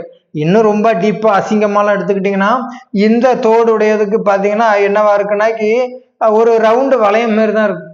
அந்த பக்கம் சிவனுடையது பாருங்க, அது ஏதோ ஒரு ஒரு ஒரு வித்தியாசமான ஒரு தோற்றம், சொல்லவே அசிங்கமா இருக்கு. அப்ப இந்த லிங்கத்தின் ரூபமாக தான் ஒரு மாதிரி அவரு நீளமாக அவருடைய தோடாக இருக்கும். அப்ப அதை பார்க்கும்போது ஆணுக்கு அப்படி பெண்ணுக்கு இப்படின்னு அது ஒரு அசிங்கமா தான் சொல்றாங்க. இன்னும் கேட்டீங்கன்னா ஒரு பெரிய ரகசியம் உண்டு. அவரு சிதம்பரம் நடராஜர் இருக்கிறாரு, அவர் பிறந்த கதையுமே காளிக்கும் சிவனுக்கும் ஒரு சண்டை வரும். அப்போ அவருடைய காதுல இருந்து ஒரு அணிய வந்து கலத்தி யாருக்கு கொடுக்கறது, அவங்க காளிக்கு கொடுக்கறது. சண்டை வரும்போது இடது கால எடுத்து அப்படியே அவர் காதுல மாட்டுவாரு, காளி வைக்கப்படுவாங்க அப்படின்னு சொல்லிட்டு ஒரு கதை ஒண்ணு வரும். ஒரு காட்டுக்குள்ள வச்சு நடக்கும். அது நம்ம சிதம்பரம் நடராஜர் பற்றி ஒரு ரகசியம் கொடுக்கும். அப்பதான் தோடுடைய செவியோனுக்கான ரகசியங்கள் வரும். அப்போ உலகத்தை பற்றிய ரகசியங்களை தெரிந்தவனே அப்படின்னு சொல்லிட்டு தோடுடைய செவியோன்னு அவருக்கு ஒரு பேர். இதுக்கு பிரம்மகுமாரி ரீதியாக பெருசா கிடையாது, ஆனா அதுல கிளை பிராஞ்சி கதைகள் நிறைய வருது. இப்போ இதை நம்ம விட்டுருவோம். அடுத்தது பாத்தீங்கன்னா அவர் சிவனுடைய கழுத்துல பாம்பு இருக்கு. என்ன கேட்டீங்கன்னா இதே பாம்பு வந்து அந்த சவுரி முடியிலும் ஒரு சின்ன பாம்பு சுத்தி இருக்கும். அது சேம், அதுதான் அந்த அந்த நாகம் இருக்கும். அப்போ அந்த நாகத்தை வந்து கழுத்துல வச்சிருப்பாரு. இன்னும் நிறைய இடங்கள்ல சிவலிங்கத்துக்கு வந்து பாருங்க, சிவலிங்கத்துக்கு மேல வந்து தங்கத்தாலையும் வெள்ளியிலாலையும் பித்தளையினாலையுமே 5 தலை நாகத்தை வச்சிருப்பாங்க. என்னன்னு கேட்டீங்கன்னா அவரு இந்த பூமிக்கே வர்றது மாதிரியே ரெக்கார்ட் இருக்காது. நீங்க கிறிஸ்தவனாக இருந்தாலும் சரி, நீங்க இஸ்லாம் முஸ்லீமா இருந்தாலும் சரி, இந்து மதமா இருந்தாலும் சரி, இறைவன் பூமிக்கு வர்றது மாதிரிலாம் சிவன் வந்த மாதிரி அவர் கைலாயத்துலதான் இருப்பார். ஆனா அவர் ஏதோ ஒரு காலத்துல இந்த பூமிக்கு இறங்கி வரும்போது அவருமே இந்த காமம், கோபம், பற்று, அகங்காரம், பேராசை இதையும் அவர் வெற்றி கொண்டிருக்கிறாரு. அதனாலதான் அவருக்கு தங்கத்திலே 5 தலை நாகங்கள் வச்சிருப்பாங்க. இந்த பூமிக்கு அவர் எப்ப வந்தாரு? அப்ப சிவராத்திரி எல்லாம் கொண்டாடுறோம்ல, இதெல்லாம் ஒரு ரகசியங்களாக கொடுப்போம். அப்போ இந்த டைம்ல இறைவன் இந்த 100 வருட சங்கமிகம் 1936 இருந்து 2036 வரைக்கும் இறைவன் வந்து ராஜஸ்தான் மூலமாக இறைவன் இந்த பிரம்மகுமாரி இயக்கத்துக்கு 100 வருட நாலேஜை கொடுத்துட்டு இருக்கிறார். 90 வருடம் முடிஞ்சிடுச்சு. அப்ப இந்த டைம்ல தான் அவருக்கு என்ன ஆகுதுன்னா இந்த விகாரம் சார்ந்த விஷயங்களை வந்து வெற்றி கொள்றாரு. அப்போ உங்களுக்கு நிறைய பேர் சொல்றாங்க காமத்தை வெல்ல முடியாதுப்பா, மன்மத லீதிலேயே வென்றவன் உண்டோ, எல்லாரும் அதுக்கு அடிமைதான், அடிக்ட் தான் அப்படின்னு சொல்லிட்டு. அப்ப ரொம்ப டீப்பா எடுத்துக்கிட்டீங்கன்னா ஆண்கள்ல ராமன் மாதிரியே கிடையாது. ராமன் ஒருவனோடு ஒருத்தியாக இருந்தாங்கன்னு சொல்லிட்டீங்க. பிரம்மகுமாரிகள் பிரம்மச்சரி செலுத்தி இருக்கிறாங்க, அது பெருசா தெரியல. ராமர் எல்லாமே இவர்தான் பதித்த பாவன சீதா ராமு தான், இறைவன் தான் வர்றாரு, சீதையாகி நம்மளை மீட்டெடுக்கிறார். நிறைய நம்ம அந்த கதைகள் எடுக்கும்போது அப்போ கழுத்துக்கு பாம்பு போட்டிருக்கிறாரு அப்படின்னா அவருமே இந்த கலியுக சேற்றுல வந்து அதை வெற்றி கொண்டிருக்கிறாரு. அவருக்கு உடம்பு கிடையாது. நம்ம என்ன அந்த பக்கம் 2 பெண் நாய் ஆண் நாய் அசிங்கம் பண்ணதுன்னா கல் எடுத்து எரிய மாட்டோமா? இறைவனும் அப்படிதான். நம்மளும் என்ன பண்ணிட்டோம், நம்மளும் அந்த விகாரத்திற்கு அடிமையாகி நம்மளும் அசிங்கங்கள் பண்ணும்போது அவர் கல்லை தூக்கி மட்டும்தான் நம்ம எரியலை. ஏன்னா இறைவன் சொல்ற சீச்சி காரியங்களை செய்யாதீங்க, அடி வாங்குவீங்கன்னு சொல்றாரு. ஏன்னா அவருக்கு ஏன்னா தூய்மையானவருடைய கண்ணுக்கு நம்ம பண்றது அசிங்கமா தான் தெரியும். காமம் ரீதியாக செய்யறோம்ல, அதை சொல்ற, வேற ஒண்ணும் இல்லை. அப்போ அனிமல்ஸ், அந்த பெட் அனிமல்ஸ் சொல்லக்கூடிய ஒரு ஆண் நாய் பெண் நாய் பண்ற அசிங்கங்கள் நம்ம கள்ள தூக்கி எறியும், அசிங்கமா இருக்குதுன்னு சொல்லிட்டு. இதே போல இறைவன் எண்ணத்துல நம்மளை கள்ள தூக்கி எறிகிறார். அதை விட்டு வேறுபட்டு ஒரு நிலையாக இறைவன் இருக்கிறதுனாலதான் இது அசிங்கம்னு சொல்றாரு. அப்போ அந்த அசிங்க உலகத்துல அவர் வந்திருக்கிறாரு, அப்போ அவர் வெற்றி கொண்டிருக்கிறாருன்னு சொல்லிட்டு அதை கழுத்துக்க பாம்பா அவர் போட்ட மாதிரி காட்டியிருப்பாங்க. அடுத்தது அவருடைய இந்த சைடு வரும், நல்லா இருக்கும். அவரு கையில வந்து ஒரு திரிசூலம் இருக்கும். அப்போ திரிசூலம் என்ன அப்படின்னா இந்த ஞானம்லாம் இருக்குல்ல, 5000 வருட கல்பச்சக்கரம், பாதி சொர்க்கம் பாதி நரகம், இவருங்க பிரம்மா மற்றும் சரஸ்வதி மூலமாக இந்த ஞானத்தை வந்து கொடுக்கறது. இது 1936 இருந்து 2036 வரை தான் இறைவன் இந்த ஞானங்களை உபதேசிக்கிறாருன்னு சொல்லியிருந்தோம்ல. இந்த டைம்ல இறைவன் பார்த்தீங்கன்னா இவர் பிரம்ம பாபா உடல்ல வந்து இந்த ஞானம் கொடுக்கும்போது ஜஸ்ட் ஒரு ஸ்பீச், ஒரு ஒளி தான் இருக்கும். அதான் நிறைய அந்த பூம்பூம் மாட்டுக்காரங்களாம் இருக்கிறாங்கல்ல, ராப்பாட்டாளி, குடுகுடுப்புக்காரன், அவன்லாம் பாருங்க நல்ல காலம் பிறக்குதுன்னு சொல்றாங்கல்ல. நான் உடுக்கைக்கு போயிட்டேன். அதாவது திரிசூலம் இருக்குல்ல, அப்போ இந்த 3 சரி, நம்ம உடுக்கைக்கே ரகசியங்கள் சொல்லிடுறோம். நான் உடுக்கைக்கு கொண்டு போயிட்டேன். அவர் கையில ஒரு ட்ரம் மாரி இருக்கும்ல, ஒரு உடுக்கை. அப்போ இறைவன் என்ன, இந்த பிரம்ம தந்தையின் மூலமாக இந்த ஞானம் அவர் கொடுக்கிறார் இறைவன். அப்போ வாயில இருந்து வெறும் ஜஸ்ட் ஒரு வாய் வார்த்தைகள் தான் வரும். அப்போ அந்த வாய் வார்த்தைகள் என்னவா வருது அப்படின்னா, இந்த ஞானம் உபதேசிக்கக்கூடிய ஒரு முரளி மாரி வரும், முரளி பாடங்கள் மாரி வருது. கிட்டத்தட்ட இப்போ 90 வருடங்கள் வந்திருக்கு, இன்னொரு 10 வருடங்கள் ரிவிஷன் நடந்துகிட்டு இருக்கு. அப்போ இந்த டைம்ல இறைவன் இவர் உடல்ல ஜஸ்ட் நாலேஜ் தான் கொடுக்குறாரு. அதுதான் பாத்தீங்கன்னா சிவலிங்கத்தினுடைய அந்த கமண்டலம் மாரி இருந்து அந்த ஞானம் ஊத்தும். அதை எடுத்து அவங்க நெத்தியில வச்சுப்பாங்க. ஏன்னா ஆத்மாவில வச்சுக்கணும். ஏன்னா இறைவன் ஆத்மாவின் ரூபமாக இருந்து அவர் தான் அந்த ஒளியின் சத்தமாக இருந்து இறைவன் பேசுற. இறைவனாலே சத்தம் தான். அப்ப அந்த உடுக்கையை அடிக்கும்போது அதுல இருந்து ஒரு வித்தியாசமான சத்தம் வரும்ல, அந்த சத்தம் இறைவன் இந்த ஞானம் கொடுக்கிறாரு. இந்த கல்ப சக்கரம் பற்றி கொடுக்கிறாரு, 3 உலகம் பற்றி கொடுக்கிறாரு, மரத்தை பற்றி விஷயங்கள் கொடுக்கிறாரு, உலக அழிவை சொல்றாரு, உலகத்தின் அனைத்துமே எதையும் அவரு மறைச்செல்லாம் வைக்கல. அவருக்கு தெரிந்த ரகசியங்கள் எல்லாமே அவர் சொல்லிக்கிட்டு இருக்கிறாரு. அப்போ இப்படி இறைவன் இந்த ஞானத்தை கொடுக்கும்போது சத்தம் மட்டும்தான் வரும். அப்ப அந்த சத்தம், அந்த விஷயத்தை தான் உடுக்கையாக பக்தியில சிவனுடைய திரிசூல பக்கத்துல ஒரு உடுக்க மாரி இருக்கும். கிடுக்கிடுன்னு என்ன இருக்குன்னு நினைக்கிறேன். அந்த உடுக்கை எங்க கொண்டு வச்சிருக்கிறாங்க, அது இதுல தொங்கிட்டு இருக்கும். அப்போ அந்த உடுக்கையே இறைவன் அடிக்கிறாரு. அப்போ இந்த ஞானத்தை அவரு சொல்றாரு. மகாபாரத போர்ல சங்க ஊதுவாங்கல்ல, அப்ப என்ன சொல்லி சங்க ஊதுறாங்க, போர் ஆரம்பம் ஆயிடுச்சு, அநீதிக்கு எதிராக நம்ம நீதியை நம்ம நிலைநாட்டணும்னு சொல்லிட்டு தான் கிருஷ்ணர் தான் ஊதுறாரு.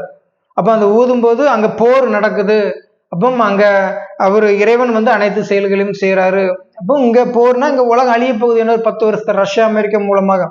அப்போ நம்மள எல்லாரையும் அலர்ட் பண்றாரு இறைவன். இந்த சத்தம் தான் வரும். ஞானத்தை கொடுக்கறதுனாலதான் அவருக்கு அந்த சத்தம்லாம் வருது. அதுதான் உடுக்கைக்கான ரகசியம். அடுத்தது பாத்தீங்கன்னா திரிசூலம். நான் ஏற்கனவே முதல்ல சொல்லிட்டேன். திரிசூலம் அப்படின்னா முக்காலத்தையும் இறைவன் உணர்ந்தவர். அப்ப முக்காலம் என்ன அப்படின்னாக்கி உலகத்தின் நேற்று இன்று நாளை, பிரசன்ட் பாஸ்ட் ஃபியூச்சரை இறைவன் சொல்லி கொடுக்கிறாரு. அப்போ உலகத்தின், ஏன்னா நாம இருக்கிறோம், நம்ம தாத்தா பாட்டிகளுக்கு நம்மளுடைய வரலாறு அவங்களுடைய வரலாறு தெரியும்.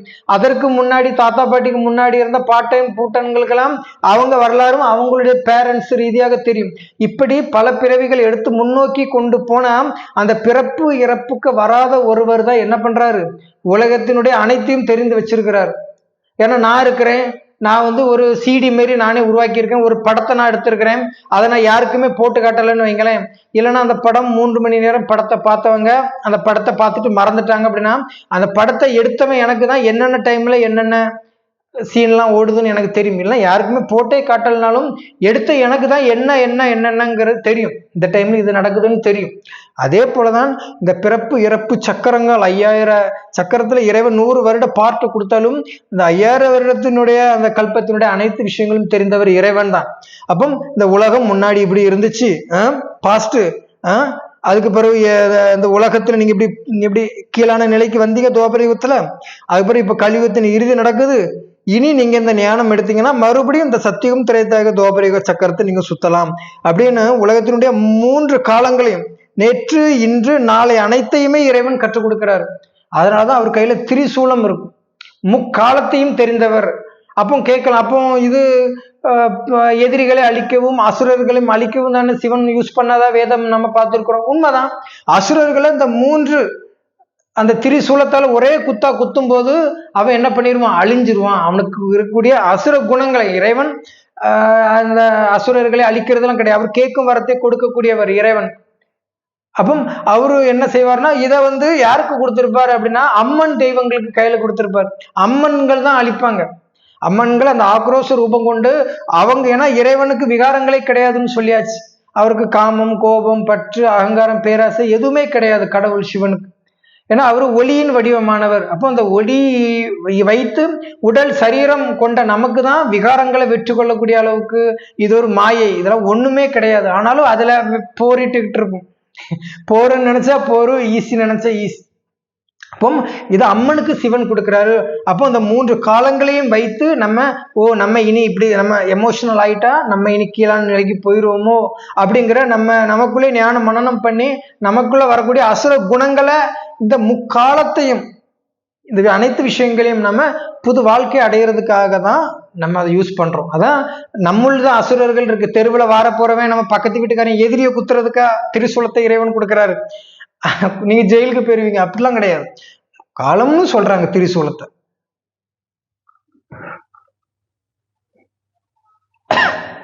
அடுத்தது பார்த்தா சிவனுடைய உடல்ல பாத்தீங்கன்னா அவரு என்ன பண்ணி வச்சிருப்பாருன்னா விபூதியை பூசி வச்சிருப்பாரு. இதுல ரொம்ப கிளைமேக்ஸ் ஹைலைட் சீனே யாருக்கு எது தெரியுதோ இல்லையோ, அவர் சுடுகாட்டுல ஆடக்கூடியவர், சுடுகாட்டுல இருக்கக்கூடிய சாம்பலை தூக்கி உடம்புல பூசிப்பாரு அப்படின்னு சொல்றாங்க. அப்போ அது என்ன மாதிரி புரிஞ்சுக்கிட்டாங்க அப்படின்னா, உலகம் இருக்குல்ல, அந்த அந்த 5000 வருட கல்பத்துல கடைசியில அந்த உலகம் சாம்பலாகிற அந்த டைம்ல மட்டும், அதாவது உலகத்துல எல்லாருமே அசுர குணங்கள் வர்ற டைமா இருக்கலாம், மனிதன் ஒருத்தனை அடிச்சுக்கிற சூழ்நிலையா இருக்கலாம், மற்றும் இந்த 3ஆம் உலக போர்னு சொல்லிட்டு இந்த ரஷ்யா அமெரிக்காவுக்கு அந்த உலக விநாசம் டெஸ்டினேஷன் நடக்கல, அப்போ அந்த டைமா இருக்கலாம். இறைவன் அனைத்து விஷயங்களுமே இந்த உலகம் அழியிற டைம். ஏன்னா இறைவன் வாராரு இல்லையோ இந்த டைம்ல உலகம் அழியும், இறைவன் வர்றது மாதிரியும் இருக்கும். இறைவன் வரும்போது உலகம் அழியும், இல்லைன்னா உலகம் அழியிற டைம்ல இறைவன் வர்றது போலதான் நாடக பாகம் அப்படி அமையுது. அப்போ இந்த டைம்ல உலகம் அழியும் போது இறைவன் வாராரு. ஏன்னா 5000 வருட கல்பத்துல இறைவன் 4900 வருடம் அவர் வர்றதே கிடையாது. சுகங்கள்ல விட்டுட்டு சுகங்கள் கம்மியாகி சுகங்கெட்டு துன்பமயமாகும் போது இனி எல்லாருமே இறந்துருவோங்கிற சூழ்நிலை வரும்போது இறைவன் இந்த ஞானத்தை கொடுக்கிறாரு. அதனாலதான் இறைவன் சுடுகாட்டுல வரக்கூடியவர்னு சொல்றாங்க. சுடுகாட்டுல இருப்பாரு. அப்போ சுடுகாட்டு சாம்பலை பூசிக்கிட்டுன்னு இந்த நிறைய பேர் இந்த பிணத்தெல்லாம் எரிப்பாங்கள, அப்புறம் இந்த கல்றையிலலாம் வச்சு புதைப்பாங்க. ஒவ்வொரு ரிலீஜன்ல புதைக்கிறது எரிக்கிறது கான்செப்ட் வச்சிருப்பாங்க. அப்படி புதைக்கிறது அப்படி எரிக்கிறது அந்த சாம்பலை தூக்கின்னு அவர் ஏன் அப்படி பண்ண? அவருக்கு உடம்பே கிடையாதே. அந்த சூழ்நிலையில அவர் வருவாரு.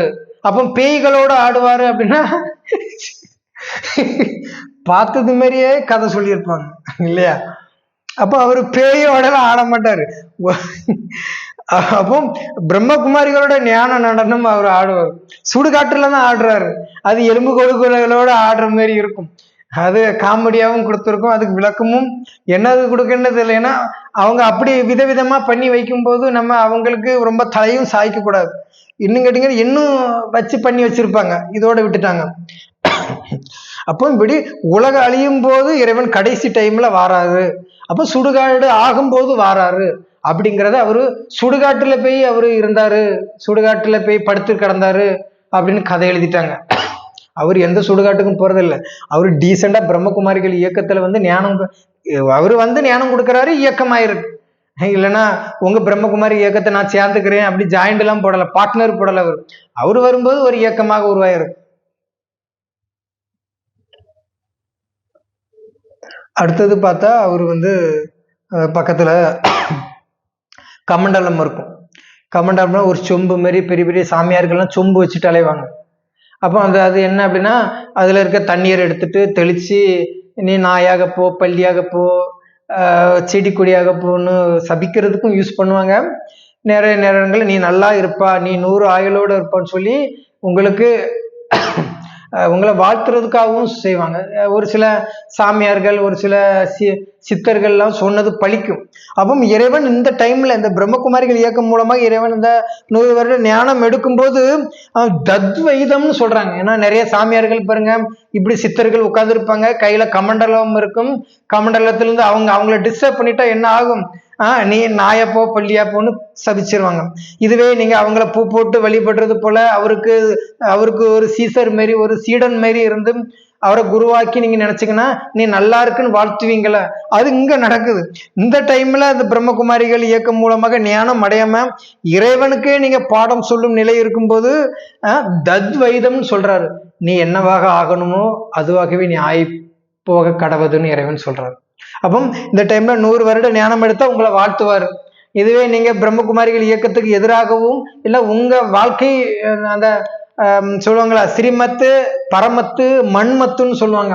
மண்மத்துனா தன் வழி, பரமத்துனா உலக வழி, ஸ்ரீமத்துனா உயர்ந்த இறைவன் வழி. அப்போ நீங்க உலக பிரமாண வாழ்க்கையும் தன் வாழ்க்கை நெறிமுறையின் அடிப்படையில் நீங்க வாழ்ந்தீங்கன்னா அது சாபத்துலதான் வந்து முடியும். அதுதான் அவர் கையில ஒரு கமண்டலம் மாரி கொடுத்துருக்கு, தத்வைதம்ங்கிறதுக்காக. அதனுடைய தாரக மந்திரமே அந்த கமண்டலத்துக்கு தத்வைதம் தான்ங்கிறது பேர். அடுத்தது பாத்தீங்கன்னா இதுல அது கொடுக்கல யோக தண்டம்னு ஒண்ணு வச்சிருப்பாங்க. நிறைய கோயில்களில் சாமி ஆடுறவங்க, காசியில் ராமேஸ்வரம்லாம் பார்த்தீங்கன்னா ஒரு ஒரு ஒரு பெரிய சாமியார்கள் இது அது அக்கல்ல வச்சிருப்பாங்க, கம்மூட்டில் அக்கல்ல வச்சுட்டு கையை இப்படி வச்சு என்னத்திலாம அந்த யோக பொசிஷன்ல இருப்பாங்க. அது என்னன்னா இங்க பிரம்மகுமாரி இயக்கத்தில் அந்த சகஜ ராஜயோகம் கற்றுக் கொடுக்குறாங்கல்ல. அப்போ சகஜ ராஜயோகம் தான் இது, தன்னை வருத்தி கிடையாது. உட்கார்ந்து நீங்க யோகா பண்ணலாம், ஆனா நின்றுகிட்டும் ஒருத்தட்ட பேசும்போதும், கான்வர்சேஷன் பண்ணும்போது, தூங்கும் போதும், ஏதேனும் சாப்பிடும் போதும், நீங்க 24 ஹவர்ல எப்பமெல்லாம் உங்களுக்கு டைம் கிடைக்குதோ எல்லா முறைகளிலுமே நீங்க பண்ணலாம். இதற்கு பேர் சகஜ ராஜயோகம். உட்கார்ந்து பண்ணவும் செய்யலாம், இருந்தாலும் கூட அது சகஜ ராஜயோகத்தை தான் இறைவன் கற்றுக் கொடுக்கிறாரு. ஏன்னா இங்க எடுக்கிற பயிற்சி தான் சத்தியுகத்துக்கு உங்களுக்கு பிரகாசமாகுங்கிறதுனால. அதனால அது அந்த யோகா பொசிஷன்ல அந்த ஒரே ஸ்திதியில இருக்கிறது, உடம்ப ஷேக் பண்ணாம இருக்கிறது, ஒரே நேர் நிலையில இருக்கிறது, நீங்க யோகா நிலையில நிலைச்சு இருக்கணுங்கிறதுக்காக தான் அந்த யோக தண்டத்தை காட்டுறாங்க. யோக தண்டம். அப்ப இந்த யோக தண்டத்தை கையிலே பிரம்மகுமாரிகள் வச்சுட்டு இருக்கிறாங்கன்னு இல்லை, அது மனதே அவங்க யோக நிலையில இருக்கிறாங்க பிரம்மகுமாரி. ஏன்னா இறைவனுக்கு பேரே யோகேஸ்வரன், ஆதி யோகி. அவர் யோகத்தை தான் கத்துக் கொடுக்கிறாரு. அதனாலதான் இது சிவன் கையில காட்டல. ஒரு சில இடத்துல சிவனை இப்படி காட்டியிருப்பாங்க, ஒரு சில போட்டோஸ்ல இமேஜ்ல இருக்கு, பிக்சர்ல. அப்போ அந்த யோக நிலையில இருக்கிற அவரு யோகத்தை கற்றுக் கொடுக்கிறாருங்கிறதுக்காக சிம்பாலிக்கா அந்த யோக தண்டத்தை காட்டிட்டாங்க. இது பக்தியில நிறைய அந்த காசியில இருக்கக்கூடிய அந்த சாது சன்னியாசிகள்லாம் அந்த யோக தண்டத்தை கையில எடுத்துட்டு போவாங்க யோகா செய்யறதுக்கு. அங்க என்ன சிவனா ஞானம் கத்து கொடுக்கிறாரு. இறைவன் எல்லார மார்க்கத்தை உருவாக்குறாரு. அவர் சன்னியாச மார்க்கத்தை உருவாக்கல. சத்தியம் திரையத்துல நீங்க என்ன சன்னியாசியாவ சுத்திட்டு இருக்க போறீங்க, காவி உடைய உடுக்க போறீங்க. எல்லாரும் எல்லா குடும்பத்தோடும் எல்லாரோடும் இணக்கமாக இருக்கிற சகஜ ராஜயோகம் இல்லற மார்க்கத்தை இறைவன் கற்றுக் கொடுக்கிறார் பிரம்மகுமாரிகள் அப்படி. அப்போ அதுக்காக தான் யோக தண்டம் காட்டப்பட்டிருக்கு. அடுத்தது பாத்தீங்கன்னா சிவனுடைய கையில ஒரு ருத்ராட்சம் மாரி இருக்கும். ஓகேவா? ருத்ராட்சங்கிறது அது நிறைய இடங்கள்ல அரக்குல செய்யறாங்க, நிறைய இடங்கள்ல அது ஒரு மாதிரி ஒரு இதுலயும் பண்றாங்க. இருந்தாலும் ருத்ராட்சம் காய்க்கக்கூடிய மரம்னு ஒண்ணு உண்டு. அப்ப இறைவன் கழுத்தா இருக்கலாம், இந்த ஒரு சில சன்னியாசிகளா இருக்கலாம், மற்றபடி அந்த சபரிமலை ஐயப்ப சாமி பக்தர்களா இருக்கலாம். இவங்கெல்லாம் பாருங்க அதிக குருசாமிகள்லாம் இருப்பாங்க. அவங்க 8 மணி மாலை இருக்கும், அவங்க கழுத்தை சுத்தி ஒரு மாலை இருக்கும், குண்டு குண்டு பெரிய பெரிய. ஏன்னா ருத்ராட்சம்ங்கிறது ஒரு மரம், அதான் ஒரிஜினல். நிறைய இடங்கள்ல ஒரிஜினல் ருத்ராட்சம் அது பாத்தீங்கன்னா அது ஒரு தோடு மாதிரி இருக்கும். அதை கல்ல வச்சு தகர்த்து எடுத்தா அந்த தோடு உடப்பட்டு உள்ள ஒரு பழம் மாதிரி ஒண்ணு ருத்ராட்சம் அழகா இருக்கும், மணக்கும், அது சந்தன மாதிரி மணக்கும். அப்ப அந்த ருத்ராட்சம் தான் ரியல் ஒரிஜினல். நிறைய இடங்கள்ல அந்த திருவிழா கடையில மாலையில கொடுத்து சின்ன பிள்ளைங்களுக்கு கொடுப்பாங்கல்ல, பாசி ஊசிமணி மாரி, அது ஃபேக், அது அரக், அது கீழே பட்டா துள்ளும். ரியல் உத்திராட்சம் மரத்துல காய்க்கும். அப்படிதான் இறைவன் ரீதியாக சாமியார்கள் 8 மணி மாலை, 108 மாலைகள், அப்போ 1008, 16,108 சுத்தி சுத்தி சுத்தி இந்த சபரிமலை ஐயப்ப சாமி பக்தர்கள் 6-7 சுத்தி சுத்தி போட்டிருப்பாங்க, கழுத்து முழுக்க நிறைஞ்சிருக்கும். அது என்ன அப்படின்னா அதுவுமே ஒண்ணு ஷார்ட்டா இருக்கும், இன்னொன்னு கொஞ்சம் பெருசா இருக்கும், என்ன கொஞ்சம் பெருசா இருக்கும். சரியா? அப்போ அது என்ன அப்படின்னா அப்போ உத்ராட்சம் இதுக்கு ஒரு கதை இருக்குன்னு நினைக்கிறேன். சிவன் ஆழ்ந்த உறக்கத்துல இருந்துருவாரு, ஆழ்ந்த உறக்கம் தூக்கத்துல இருப்பாரு. திடுதுப்புன்னு இறைவன் முழிச்சு பார்க்கும்போது உலகம் துன்பத்துல இருக்கும். அந்த டைம்ல அவருடைய நெத்தில இருந்து தண்ணீர் கண்ணீர் இருக்கல, அந்த கண்ணீர் அப்படி ஊத்தும் போது என்ன ஆகுதுன்னா அதுல இருந்து ஒரு மரம் மாதிரி உருவாகும். இதான் பாருங்க இந்த மரம். இந்த மரம் முதல்ல 8 மணி மாலைகள் உருவாகும். அது ஒரு மிகப்பெரிய விருட்சமாக 108 வளரும். அது 1008, 16,108 அப்படின்னு சொல்லிட்டு அதனுடைய அந்த பாப்புலேஷன் கூடி கூடி ஒரு மிகப்பெரிய பிரம்மாண்ட ஒரு ஆலமரம், பானியன் ட்ரீ மாரி ஒரு மிகப்பெரிய ஒரு விருட்சமாக வளர்ந்துரும் அப்படின்னு சொல்லிட்டு அந்த மரத்துல இருந்து காய்க்கக்கூடிய எல்லாமே என்னவா இருக்கும் அப்படின்னா ருத்ராட்சமாக இருக்கும்.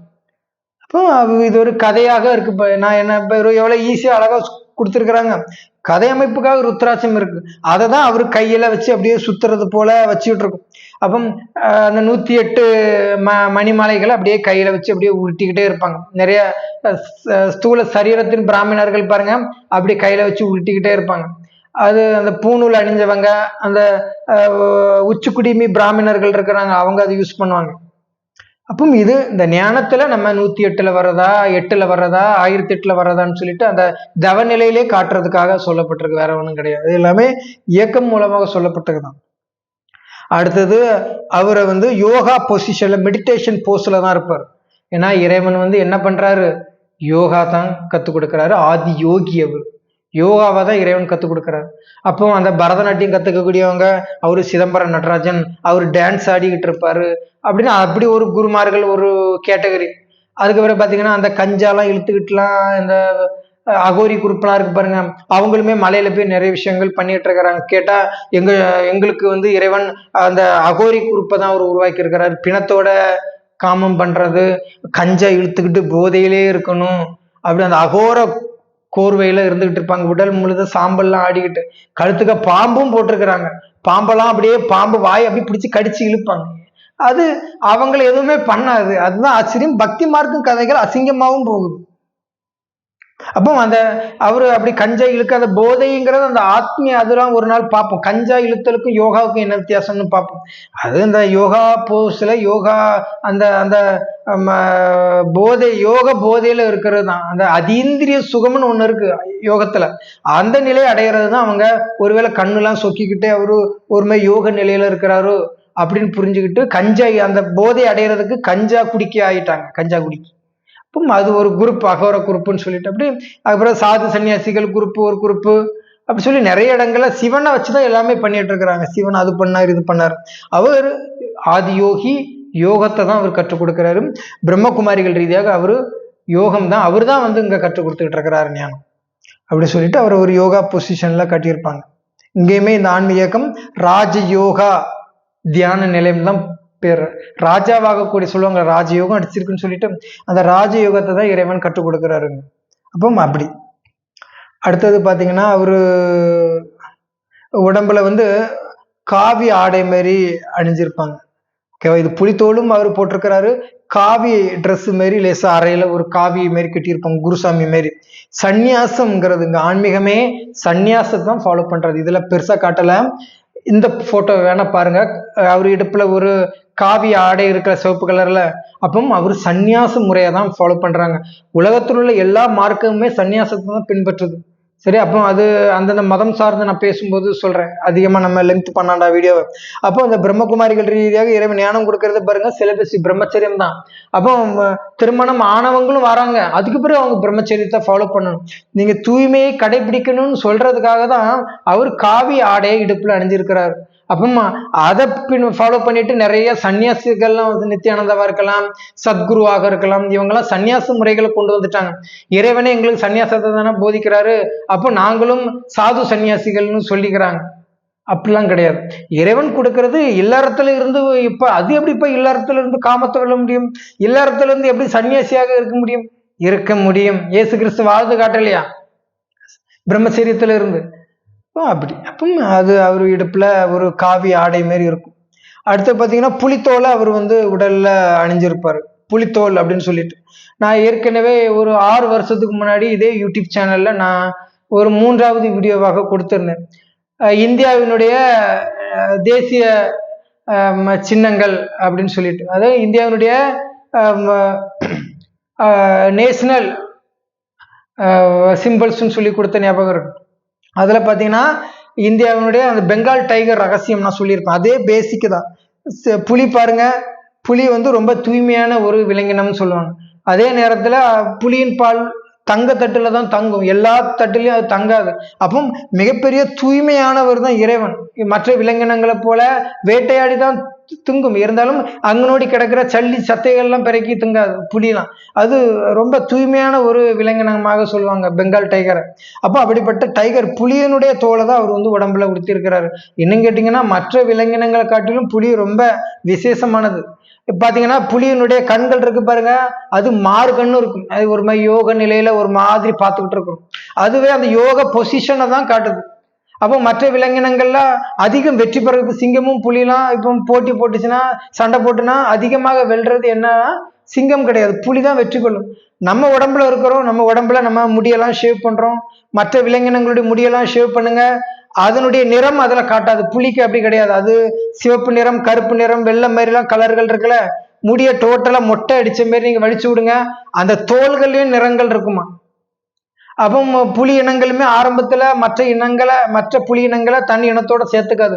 கொஞ்ச நாளைக்கு பிறகு அதுகள் தனக்கு வசப்படும் போது சேர்த்து கொள்ளுமா அப்படி சொல்லி நிறைய ஞானம் நான் அதுல கொடுத்திருந்தேன்.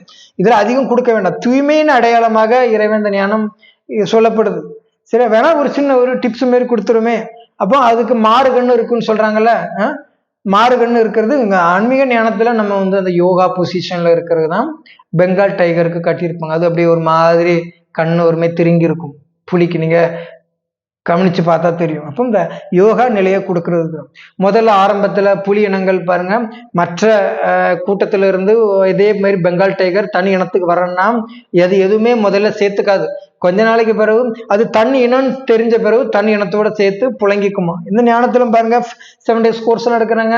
அவங்க ஆரம்பத்துல என்ன பண்ணுவாங்க அப்படின்னாக்கி பெருசா சேர்த்துக்க மாட்டாங்க. புது ஆத்மாக்கள் நிமித்தத்தெல்லாம் வைப்பாங்க.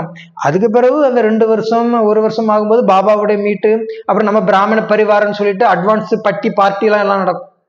அப்போ அதை தான் அந்த பெங்கால் டைகருடைய விஷயங்கள்ல சொல்றது. அப்போ இந்த ஞானம் பாருங்க எல்லாருடைய புத்தியிலையும் பதியாது. சொன்னது போல புலியின் பால் தங்கத்தட்டுல தான் தங்குங்கிறது போல இந்த ஞானம் எல்லாருக்கும் தங்காது, அந்த தங்கத்துல தான் தங்கும் அப்படின்னு சொல்லிட்டு இது ஒரு ஞானம் அடிப்படையில சிம்பாலிக்கா சொல்றது. அப்போ ரொம்ப தூய்மையான ஒரு விலங்கினம் பெங்கால் டைகர். அதுனா இந்தியாவுடைய நேஷனல் அனிமல். அப்போ தூய்மையின் அடிப்படையில அதை சொல்றாங்க.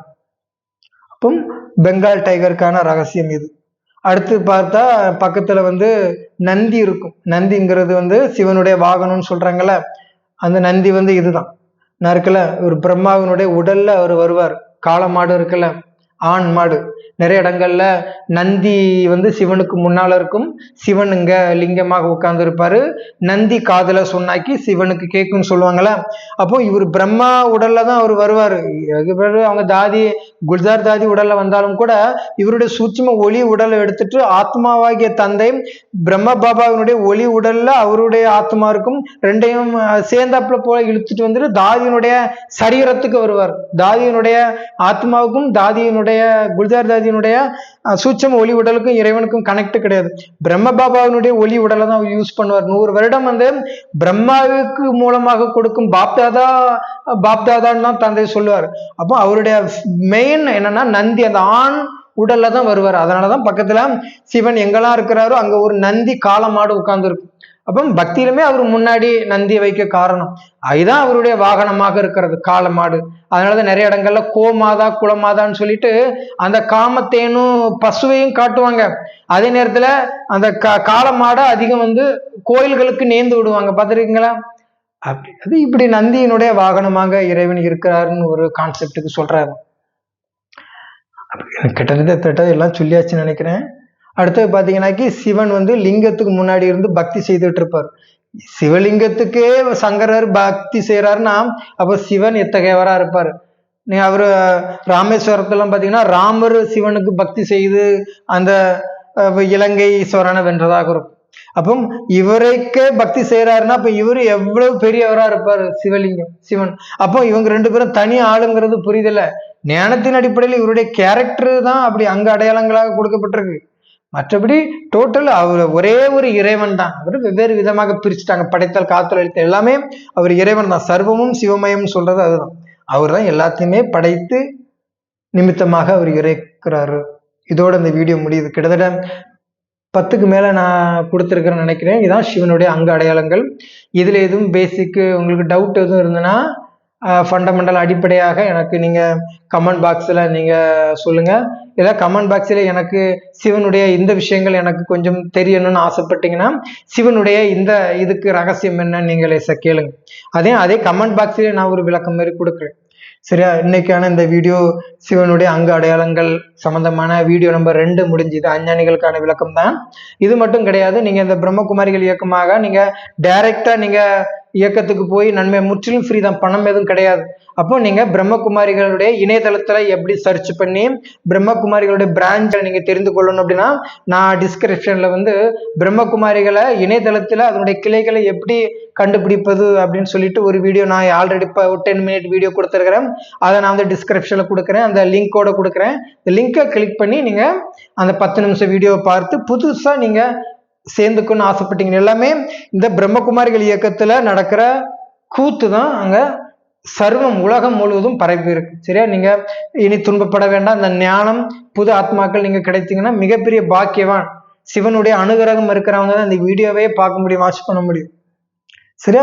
அப்ப நீங்க டைரக்டா நீங்க சென்டருக்கு போய் நன்மை அடைங்க. டிஸ்கிரிப்ஷன்ல லிங்க் கொடுக்குறேன், அட்ரஸ் பார்த்துக்கங்க. எதுவும் டவுட்னா எனக்கு கமெண்ட் பாக்ஸ் சொல்லுங்க, நான் உங்களுக்கு நான் ரீப்ளை பண்றேன். சரியா? இதான் அப்போ சிவனுக்கான இன்றைய வீடியோ பதிவு. வீடியோ லெங்க் ஆயிடுச்சுன்னு விட்டுறாதீங்க. Watch full video end watch wait end கடைசி வரைக்கும் பாருங்க. இதுல ஏதாவது ஒன்று மிஸ் பண்ணிட்டா கூட உங்களுக்கு வேற ஏதாவது ஒரு விஷயங்கள் உங்களுக்கு தோணுறதுக்கு சான்சஸ் இருக்கு. சரியா? அப்போ ஃபுல் வீடியோ பாருங்க, ரிப்பீட்டட் பாருங்க, ஒரு முறையோட பார்த்துட்டு முடிச்சிடக்கூடாது. இதே மாதிரி கான்செப்ட் மாதிரி யாரும் பெருசா போட்டுட்டு இல்லை. நான் ஃபுல் வீடியோ உங்களுக்கு அழகா நான் எக்ஸ்பிளைன் பண்ணிட்டேன். இதுல டவுட் இருந்தா கமெண்ட் பாக்ஸ் சொல்லுங்க. அடுத்தது இன்னொரு வீடியோ பதிவோட நான் மறுபடியும் வீடியோ 3ன்னு சொல்லிட்டு ஒரு வீடியோ நான் அடுத்த வீடியோவிலே உங்களுக்கு நான் போஸ்ட் பண்ணி விடுறேன். ஓம் சாந்தி.